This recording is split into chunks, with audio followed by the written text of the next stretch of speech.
Las 7 de la mañana, 10 minutos, 10 grados 6 décimos la temperatura. Vamos a conversar con Miguel Ponce, ex subsecretario de Industria y Comercio, director del Centro de Estudios Comercio Exterior de Siglo XXI. Miguel, soy Félix Álvarez, buenos días, ¿cómo está? ¿Qué tal, Félix? Muy buenos días. Gracias por atendernos. Por favor. Bueno, queríamos consultarlo acerca de estas retenciones o a este anuncio, esta posibilidad de las retenciones. Sí, bueno, es obvio de que a esta altura mirar lo que está ocurriendo, lo que ha pasado en el último tiempo desde la perspectiva económica, claramente no alcanza. El tema es un tema político, ¿no es cierto? Hemos llegado a una crisis política de envergadura, donde la palabra, diríamos, más que cotiza más es confianza, y obviamente se ha perdido la confianza a partir de los últimos anuncios, las últimas medidas y sobre todo la reacción de los mercados, como se dice eufemísticamente, digámoslo con todas las letras, de los operadores vinculados a las finanzas grandes, pero también de los minoristas, del ciudadano común que tiene la posibilidad de atesorar 100, 150, 200 dólares y que durante julio fue el principal renglón por el cual se compraron divisas, es decir, arriba de 3.500 millones de dólares fueron comprados por particulares, quintuplicando al segundo egreso de dólares que fue la compra de combustibles. Evidentemente lo de la semana pasada en particular, sin necesidad alguna de tener que exhibir al mercado certezas sobre pagos que deberían efectuarse el año que viene, bueno, se acudió al fondo pidiendo el adelantamiento, ¿no es cierto?, en los marcos del stand-by, el adelantamiento de los fondos que tenían que ser girados el año que viene para poder ser exhibidos, diríamos, ante el mercado como una muestra de fortaleza.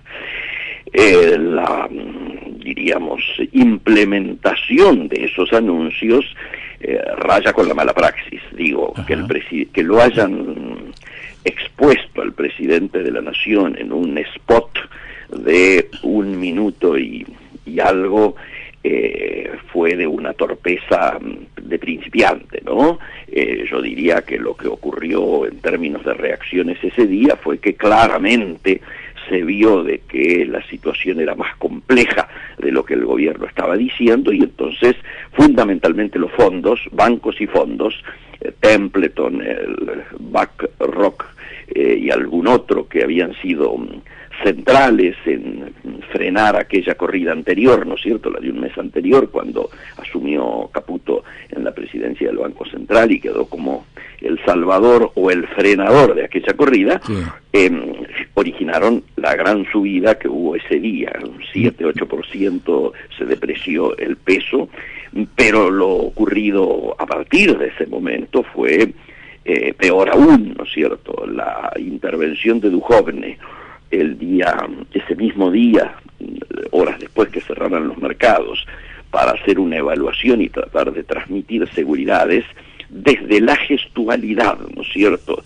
de su cara altamente conmocionada, hasta las dos frases más contundentes que dijo allí, que es que estábamos en el buen camino, que todo era positivo y que este era el único camino, cuando todo el mundo sabe que no estamos en el buen camino.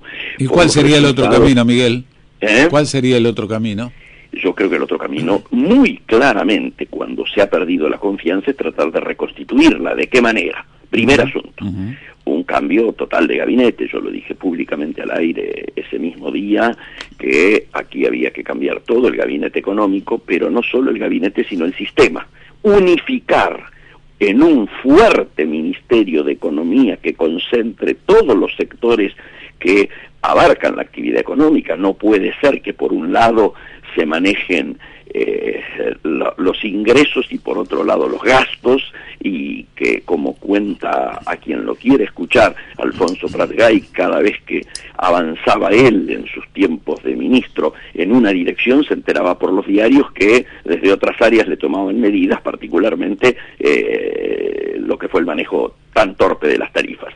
Este es el primer elemento, nombrar a alguien con experiencia en la función pública, porque los códigos del sector privado, de los CEOs que pueden ser muy exitosos en una mesa de dinero o en un fondo de inversión, no es lo mismo no la tiene política, nada que ver ¿no? con el manejo de situaciones de crisis. Claro. Y el segundo elemento es hacer una convocatoria amplia, no solo para el ajuste, sino también para el crecimiento, que involucre a todos los sectores políticos con representación parlamentaria, las representaciones de los sectores productivos, de la industria, digo, la UIA, etcétera y demás, y de los trabajadores, para plantear precisamente un achicamiento del gasto público, pero en los marcos de un programa de crecimiento. Miguel, es decir, dos preguntas en una. El hecho del cambio que usted está pidiendo, o que pide, o que sería lo atinado, cambiar, no sería una muestra de debilidad del presidente. Y por otro lado, en la cuestión estrictamente parlamentaria, nosotros hacemos periodismo parlamentario, y yo le puedo decir que la oposición dice una cosa y después hace otra. Las dos preguntas. La primera, o usted cambia por propia voluntad y cuando tiene poder, digo, debió haberlo hecho esto después de la segunda elección en particular, la ratificación, o termina haciéndolo forzado por las circunstancias. Ha quedado claro de que no estamos en el camino correcto, ni en la forma de operar, ni en los objetivos planteados.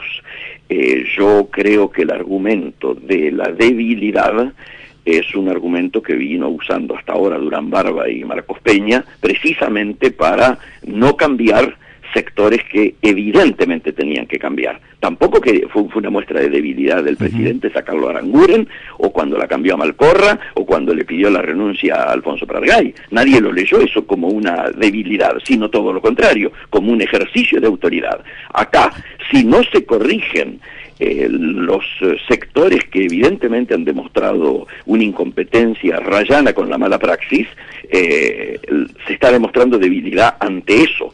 El espectáculo dado anoche y ayer durante todo el día, con nombres en danza, que le dicen que no al presidente, precisamente porque mantiene al equipo de mis ojos, ¿no es cierto? Es decir, Marcos Peña, Quintana y Lopategui, particularmente lo mantiene a Peña, es de una situación que yo creo que se va a ver reflejada en los mercados. Vamos a escuchar al presidente en un rato, anunciando los cambios, y no va a poder dar nombres, porque no los tiene cerrado, porque no ha podido cerrarlo, precisamente porque la debilidad es tener que estar defendiendo a los amigos, en lugar de poner por sobre eso el interés de que funcione un gobierno que además se encuentre en emergencia. Cuando hablamos de la oposición, el propio Fondo Monetario le ha dicho a la oposición, señores, este es un stand-by por 3 años, que abarca 1 año de la actual administración, pero 2 años de la que viene. Cualquiera que tenga aspiraciones a gobernar este país tiene que sentarse y acordar con el fondo y mucho más ampliamente con los sectores, los actores de la política nacional, un programa a mediano y largo. A nadie se puede convocar para decirle vengan a ayudarnos a ajustar, a recortar y a profundizar una situación de estancamiento o recesión. Hay que convocar con metas más amplias, a más largo plazo, ser capaces de elaborar políticas de Estado que en el marco de un planteo de crecimiento larguen lógicamente una estabilidad de la moneda, que es lo primero que hay que buscar, e inmediatamente un plan de crecimiento fundamentalmente basado en una suerte, llamémosle, de revolución exportadora. Bueno, Miguel, le agradecemos mucho estos minutos. El agradecido soy yo y siempre a disposición, Félix. Muy amable, muchísimas gracias. Muy buenos días.